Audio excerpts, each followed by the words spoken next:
So I'm going to talk about my buying experience for the truck. I'm actually a first-time Raptor owner. I've driven the older 6.2s. I've never owned one though. I have had Ford trucks before. 2010 F-150 with the 4.6 V8 in it, and also a 2016 with a 2.7 EcoBoost in it. Love that truck. But this truck was ordered in October. I ordered the very first day of October of 2016 last year. And when I went in, I actually ordered it from Southern Indiana, and I went to the dealership that I normally do business with and asked them if they had any allocations. And the week before, I called in and asked them if they had any allocations.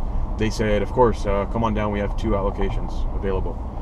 So the following weekend, I drove down from Indianapolis, the Indianapolis area I was living at the time. Drove down, and when I got there, my normal salesman wasn't there. He was, I think he was sick that day. So I ended up talking to the sales manager there. And he said, oh, unfortunately, we've actually sold both of our trucks to the same individual out of California. He called and ordered one, and he actually paid a $5,000 dealer markup for each of the trucks. I guess he ordered one, and then his best friend ordered another one. They put them both in the same order, and they paid $15,000 on each as a down payment. So I was pretty upset. I wasn't sure what to do next, so I started calling around to other dealerships, and I found another one in the same city.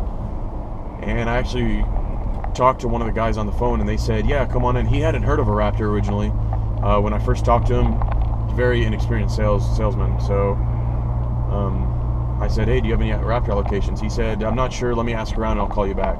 He called me back 5 minutes later and said, yeah, we have one left. We've already ordered one, and we have one left that's available if you want to order. So I said, great, I'm on my way. So I drove into town, and I went to the dealership and talked to the same guy I had spoke to on the phone, and he already had an order sheet printed out because they were in the process of ordering it as just a dealer inventory, just like they did with the first one. The first one wasn't accounted for either. It was just already ordered, so he couldn't change that one, he said. So I looked at the build sheet that they had set up already, and I changed a lot of things. They had it set to a Super Crew configuration. I wanted the Super Cab, the shorter wheelbase. I also wanted the moonroof or sunroof, which is what the GoPro is actually mounted to right now. So I got that, and then I also added on LED box lighting in the back, and it's not my turn yet. And remote start, I think, were the only things I added on top of the 801A package. So I ended up ordering that through them, and he wanted to negotiate on the price at the time, at the same time. So I believe sticker price was $54,000 on this truck, and so he tried telling me at first, like I said, he was an inexperienced salesman. So at first he said, yeah, we're going to sell it to you for a good price. You know, we'll give you a discount or whatever since you bought a vehicle from us a few years ago. So in my head, I knew that they weren't allowed to give. There was no incentives on Ford Performance or SVT vehicles, as they used to be called. So I didn't say anything. I was just like, all right, if he thinks he can give me a discount, we'll see what he can do.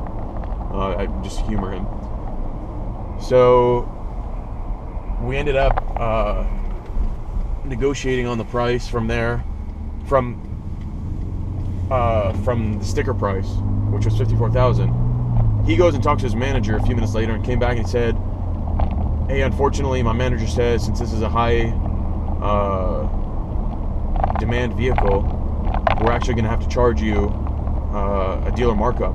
He said, we're only going to charge you $5,000 above the price, the sticker price. So I said, all right, thanks for wasting my time. And I got up and started walking out. And he said, no, stop, come back, make us an offer. What are you comfortable with paying? And I said, I'm not even going to pay sticker price. I want it below sticker. I said, I've been a customer here before, and I don't want you guys to try to rip me off. I think I need to go left here. I said, don't try to rip me off. I don't want any of your games.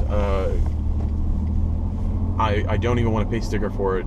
There's 2 more dealerships right down the road that I can go to and pick it up for below sticker, which may or may not have been true, but like I said, he was inexperienced. He didn't know any better, so he started asking me to come back. Hey, we'll work on it. So we came back in, negotiated, spent about an hour talking, and I finally got him back down to like I think $200 or $300 below sticker price. I still wasn't happy. I wanted at least a couple thousand below sticker, even though I've been reading on the forums that everyone was getting them for 5,000 or 7,000 over. But I thought I could do better. I had time, so I figured why not. So I said, look, I'm gonna go to lunch and think about this, and I'll come back and let you know. And he said, no, I know you're gonna go down the road to another dealership and try to get a better deal. And I said, you're right. You're 100% right. I will do that if you guys are not willing to negotiate on price. You're not working with me at all. So, long story short, I told him I was going to lunch regardless of whether he wanted me to or not, and he insisted that he come with me to lunch. So I said, whatever, if you want to come with me, that's fine. He just didn't want to let me out of his sight. So he started up one of their brand new trucks and drove me to lunch and sat there and ate with me, my cousin and I. And yeah, so after we got back from lunch, I said, look, final offer right now, I'm willing to go 2,000 below sticker, and I'll sign all the papers right now. I'll lock it in. You guys have a sale, done. And he said, no, we can't do that. We can do 500 below. So another hour or so of haggling with him, I finally got him down to 1,000 below sticker. So at this point I wasn't happy, but it was whatever. It was better than paying sticker. It's just really hard to pay sticker for a vehicle when I know it's a inflated number that they're just, they have a nice profit on that, nice profit margin. So I left there. And actually, I'm going to change what I said earlier. So I actually did not add on the remote start or the LED box lights at that time. I did not have them on. I just had the 801A with the sunroof and I think a couple other things here and there. But I did not have those 2 features at the time. So I left. About a week went by, and I started thinking more and more about it. And I was like, man, I really would like to have remote start and the sunroof, and the LED box lights in the back. So I called up the dealership, and my salesman wasn't available, so I talked to the internet sales manager, who's the one who also orders their vehicles for them. I said, hey, are you able to add on stuff to my order? And he said, yeah, it's still unscheduled clean. It's been accepted into their system, but it hasn't been scheduled yet. So we can change whatever you want. So I told him to add on a couple of those 2 features. So it bumped up my price by about $500 or $600, I think. So, I was a little happier at that point. Months go by. Every week I was calling him, asking him what the status was. It was always unscheduled clean. Week after week after week. I was on the forums talking to Ford Performance, and they were giving me the same updates. Finally, in about middle of January, he called me up and said, hey, we finally got confirmation that your order has been scheduled for February the 3rd build date, and it should be at your dealership. It should be at our dealership on, I believe it was the 16th of February. So I was pretty excited. Fast forward to about February 9th, and I moved up to Detroit to start a new job. And 2 days before I was supposed to start my first day of work in Detroit. Now remember, my truck was ordered down in southern Indiana, so about 8 hours away. So a couple days before my first day, he called me up and said, hey, your truck came in a week early. Come pick it up. So I was really excited, drove all the way down that night, got there at like 2 a.m. Next morning went into the dealership because I knew I had to pick it up, and then the following day I had to drive it back up because it took 7.5, almost 8 hours to get up here. So when I went to pick up the truck, he pulled out the same price sheet that we had agreed on earlier. I believe it was $53,000, and he said, hey, it looks like the price of your vehicle has jumped up. Sometimes that happens between when they're first released and when they're actually built. And he didn't realize that I had added on those 2 features because I guess the sales manager had never told him this. So he didn't realize the price jumped, A, because of that, but B, also the price did go up by, I think, $300. So it was up $1,000 extra over what what my original sticker price showed. So he said, you know what, I'm going to honor it though, because we signed it 4 months ago, and I know you've been waiting a long time. I'm going to honor the old price we signed. So I was pretty excited. I ended up getting my truck for $2,000 below sticker, where everyone else has been paying a lot more than that for them. So yeah, that's the story of going to pick up my truck. The following weekend, I ended up driving all the way back down to Evansville again to get it Linexed and to get a bed liner put on it. And then the following, I don't know, 2 or 3 days later, when I was back up in Detroit, I ended up getting the front windows tinted, and that's all I've done to the truck so far. So hope that helps some of you prospective Raptor buyers out there on how the process kind of works. It was a long wait for us, but I've heard, or I've seen on the forums now, that if you do get in your order anytime now, it's usually not more than a couple months. I think the order banks are going to close, and don't quote me on this, but I believe it was in July sometime. First week of July, they stop producing the 17s, and then a couple weeks later is when they start taking orders on the 18s.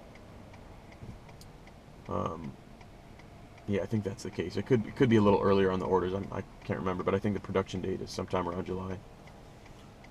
But yeah, that's my story.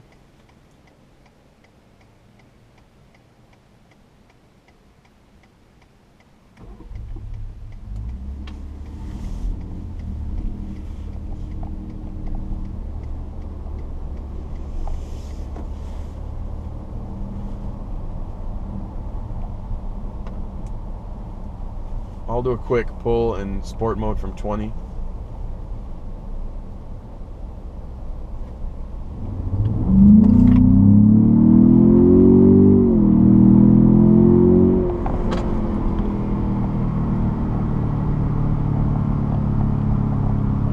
See how it holds the revs up when you're in sport mode, so it's ready to go when you want to get back into it.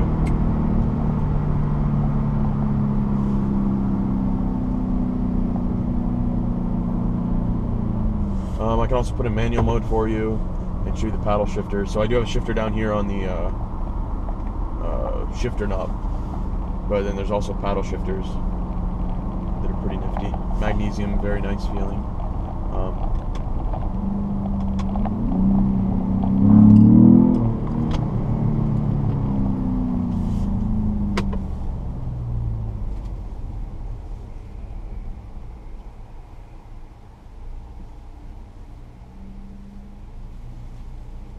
I'm going to put it in Baja mode for you and take off here from the light, but I'm going to put it in a 2-wheel drive.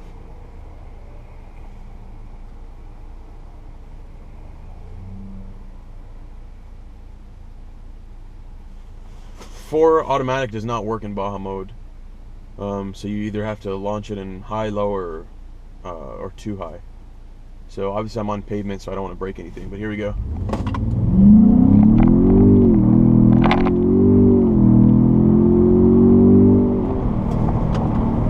Spin quite a bit, and there were some bumps in the road. Every time I'd hit one, it would spin even more. But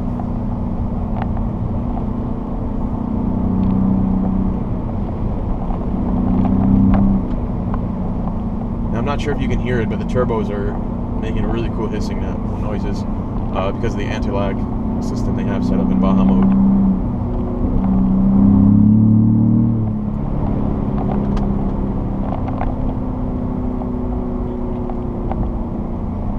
Go back into normal mode now.